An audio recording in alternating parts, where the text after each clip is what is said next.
Hello, my dudes. Welcome to week 2 of The Weekly Show. Hello, everyone. John and Pua here for another weekly show.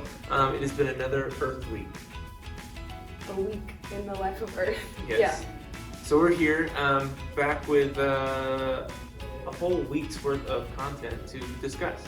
Some of that content includes all the trick shot videos that you guys sent in. Last week we issued a challenge for you guys to send us your best trick shot. And we received those videos using the internet. So we want to share some of those videos with you. Here are some of the best ones we saw.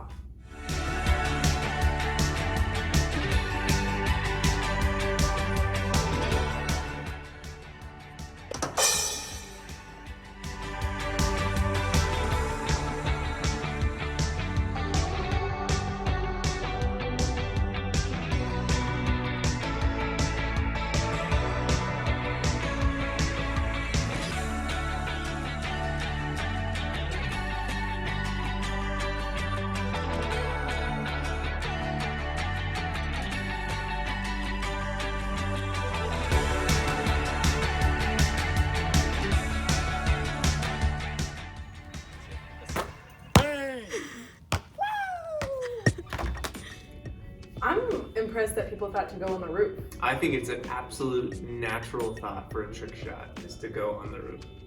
Yeah, You get the distance. You have to have the distance. like some epic shot. Though my house is super steep, so I would die. But for those like Zach who have flatter roofs, You that's just impressive. casually walk out of the window onto the roof. Also, can we talk about Zach's celebration at the end there? Yeah. Wish I had a hat. I have a scrunchie. Yeah. And then also there's the dog one. Initially, Both of us were like, all right. you know, dogs can catch, right? Yeah. So then we just tried it with our own dogs. Turns out, not all dogs can Not catch. all dogs can catch.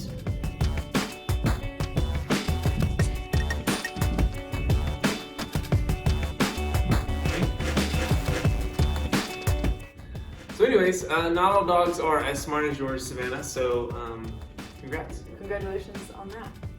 This week's challenge, we want you to just make the bestest, most good Ford. Yeah, the mostest, goodest Ford. Bestest Ford. Yes. Maybe it's in your room, maybe it's in your living room, maybe it's on your roof. We just kind of want to see what you can create in your house. Yeah, so snacks maybe are included in this. Maybe you have like kind of a setup in there. Maybe you bring a TV. I don't know. Game. Maybe some LED bulbs, Mhm. light changing. Maybe you're responsible. Homework. I don't know. Send us a 10-second video or so of you giving us a little virtual tour of your Ford. Mmm. Delicious. Transition. So, Pua, what did you do this week? I did a lot of things.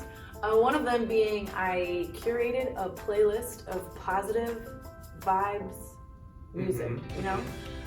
You can access that on Spotify. That link is actually on our Instagram bio. You can go to all of our YouTube and everything from our Mhm. Instagram bio. But made a playlist based on a lot of the suggestions you guys put forward through Instagram. And I've been listening to it all week. It has actually kept me in a really good mood. And people have sent me additional songs. So I think each week we'll just be updating that playlist Mhm. with more music. So if you have suggestions for great songs that should go on a positive playlist With good vibes. with good, positive, best vibes, send them our way. A little bit further. Go back. Yeah. Keep going. Actually, just a little. Yeah. Keep going. I'll say when. You're just a little bit. Yeah. Keep. That's perfect. What'd you do? I played video games with lots of students. We played Minecraft. That was fun. We did play Minecraft. Yeah. You struggled for a little bit. But once you were in, I thought you were thriving a little bit. It was fun. I was following people around, and Ryan and Savvy were really helpful. And then at the end of Minecraft, I stepped away and got really nauseous. So I've learned that Minecraft gives me motion sickness. Yeah, if you're new to video games, that can happen. Yeah. So I'll just push through the pain. So here's my funny story. Corey and I were at Home Depot picking some things up, and we passed by some rope. And in my mind, I was like, I think we need rope. And Corey's like, we don't need any rope. I was like, we need rope. And then I was like, for the horses in Minecraft. It's like real world, two worlds gaming world colliding. We don't need rope. Love it. Side note here. Big thank you to all of our essential employees keeping the world running. Yeah, I don't know what would happen if they just were like, yeah, we're not picking up trash anymore.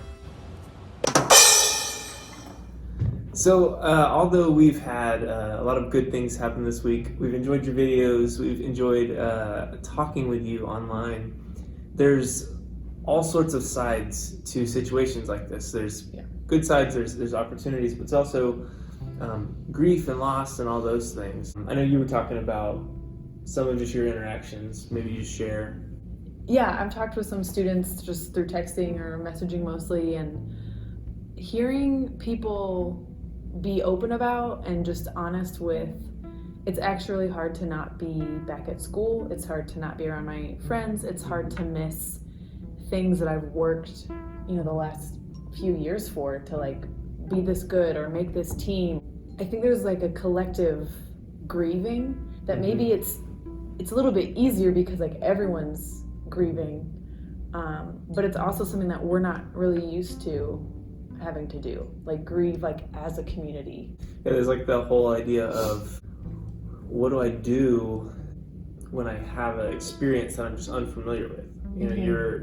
You're feeling this feeling of loss of time, at least, but maybe some of the expectations for what school is and for what sports are for you, and maybe even what a job looks like, and just socialization. So you have these expectations of, this is how life is, and then it's not that way. And so we talked last week a little bit about just obviously the opportunity of time, but there's also just kind of this fair feeling of grief and man, I lost something. I had a plan and it didn't go that way.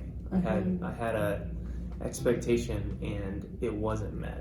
Or like I've done a lot of work for something and now that thing just won't happen, not because of anything that I've done, but because of just circumstances.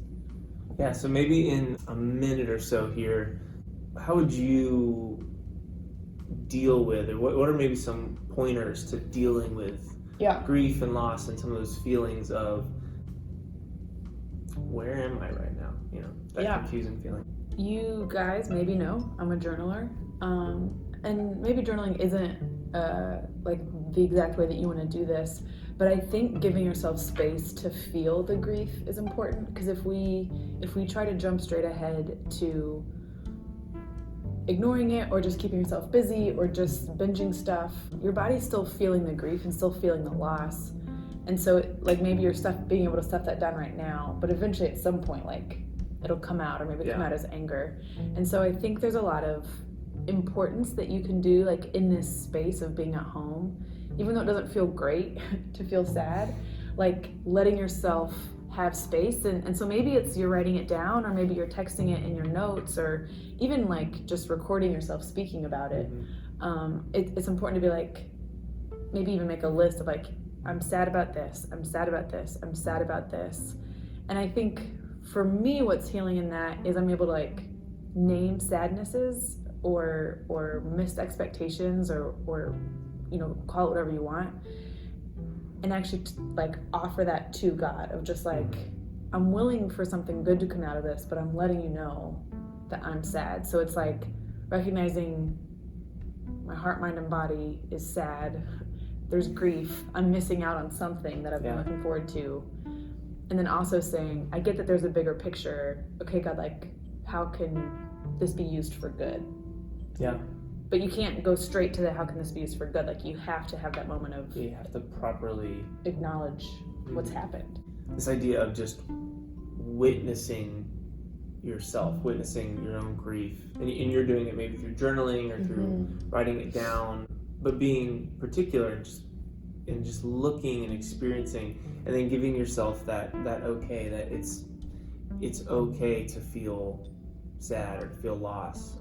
and just to be present in that experience and not to try to skip over it, not to try to ignore it, because if you ignore it and you don't properly deal with it, it bubbles up. It doesn't just go away. So maybe it hurts now, but when you properly grieve,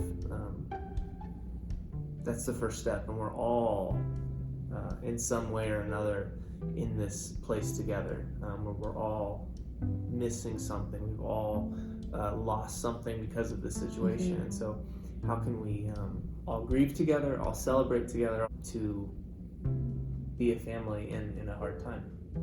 We've appreciated when you guys have shared with us prayer requests or things that have been really hard for you. We're happy, like we love to be able to pray for you guys. So if there is something that you're like, I just want someone to know that I'm sad about this, and you want to either text us or message us on Instagram, to just either have someone hear that you're sad or ask someone to specifically pray about it, like we'd love that. We want to know what's going on. Transition. Well, that is another weekly show wrapped up. We will see you next week. Join us online, hang out, talk, and as we say every single week, Gunga! Gonzalo.